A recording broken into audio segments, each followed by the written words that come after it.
नमस्कार, नादी टीवी देख रहे हैं आप और मैं हूं आपके साथ नंसी शर्मा। और चलिए बुलेटिन की शुरुआत करेंगे हरियाणा की खबरों के साथ। दरअसल हरियाणा के मुख्यमंत्री नायब सिंह सैनी ने बाढ़ से हुए नुकसान की भरपाई के लिए 53,821 किसानों को 116 करोड़ रुपए से अधिक की मुआवजा राशि जारी की। इसमें बाजरे के लिए 35.29 करोड़, कपास के लिए 27.43 करोड़, धान के लिए 22.51 करोड़ और ग्वार के लिए 14.10 करोड़ रुपए शामिल हैं।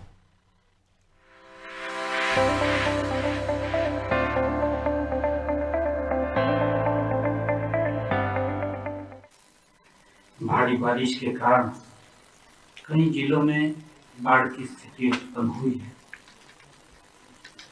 मैंने स्वयं भी बाढ़ग्रस्त क्षेत्रों का दौरा किया, स्थिति का जायजा लिया। हमने किसानों को बाढ़ से हुए नुकसान की भरपाई के लिए 15 सितंबर तक ई क्षतिपूर्ति पोर्टल उसको भी खोला और किसानों से आह्वान किया कि अगर किसी का फसल का खराबा हुआ है तो इस पर रजिस्ट्रेशन कर दें। इसी दिशा में आज हम इस नुकसान की भरपाई के लिए आज किसानों के खाते में 53,821 किसानों को 116 करोड़ 15 लाख रुपए की मुआवजा राशि आज जारी की है। सिंगल क्लिक से मुआवजा देने के बाद मुख्यमंत्री नायब सिंह सैनी ने प्रेस कॉन्फ्रेंस कर बताया कि 2014 में जिस दिन से हरियाणा में भाजपा ने प्रदेश के परिवारजनों की सेवा का दायित्व संभाला, उसी दिन से किसानों की उन्नति, समृद्धि और सुरक्षा हमारा प्राथमिक संकल्प रहा है। सीएम सैनी ने कहा कि पिछले 11 वर्षों से इसी संकल्प को आधार बनाकर हमारी सरकार ने लगातार ऐसे निर्णय लिए हैं जिनसे खेत, किसान और गांव तीनों मजबूत हों। आज इसी प्रतिबद्धता को आगे बढ़ाते हुए हमने खरीफ सीजन 2025 में भारी वर्षा से हुए फसल खराबे से प्रभावित 53,821 किसानों को राहत प्रदान करने के लिए 116 करोड़ 15 लाख रुपए की मुआवजा राशि सीधे उनके बैंक खातों में ट्रांसफर की। सीएम सैनी ने कहा कि ये राशि न केवल आर्थिक सहायता है बल्कि किसानों के प्रति सरकार की संवेदनशीलता और त्वरित प्रतिक्रिया का प्रमाण भी है।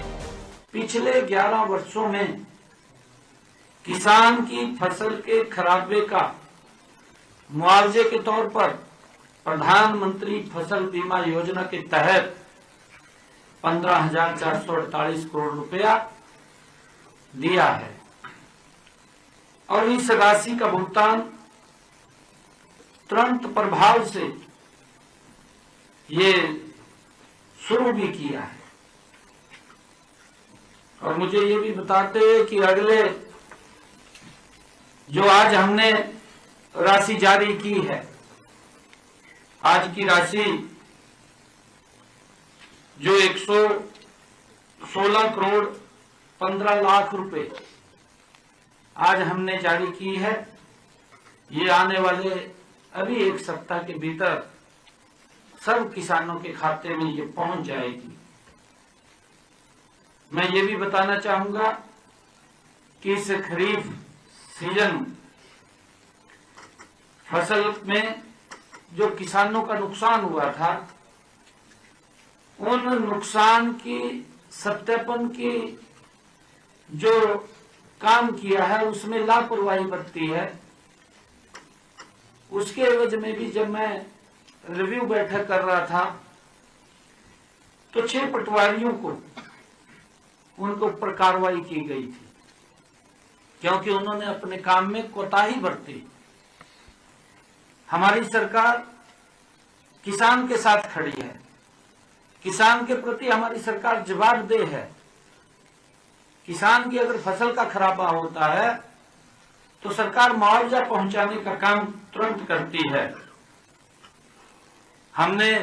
उन्होंने कोताही बरती, 6 पटवारियों के खिलाफ कार्रवाई हुई और मैं ये कहना चाहता हूं क्योंकि हमारी सरकार का स्पष्ट एजेंडा है, हम हरियाणा प्रदेश के हर नागरिक के प्रति जवाबदेह हैं।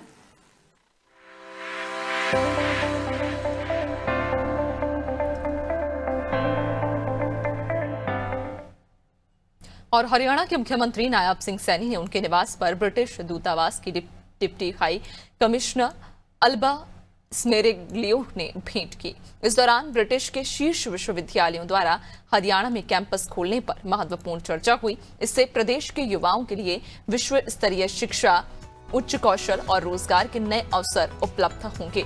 मुख्यमंत्री नायब सिंह सैनी ने कहा कि प्रधानमंत्री नरेंद्र मोदी के नेतृत्व में आज भारत आत्मनिर्भरता की ओर बढ़ रहा है और साल 2047 तक भारत विकसित राष्ट्र बनने की ओर अग्रसर है। इस यात्रा में आर्टिफिशियल इंटेलिजेंस और शिक्षा की महत्वपूर्ण भूमिका होगी।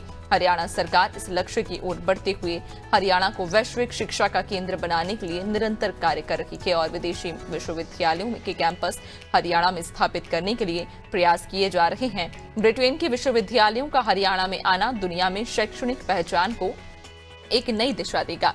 अल्बा ने हरियाणा सरकार द्वारा की जा रही पहलों की सराहना की। बैठक में ब्रिटेन में स्किल्ड लेबर की मांग और हरियाणा के युवाओं के लिए रोजगार और करियर की संभावनाओं पर विस्तृत चर्चा हुई।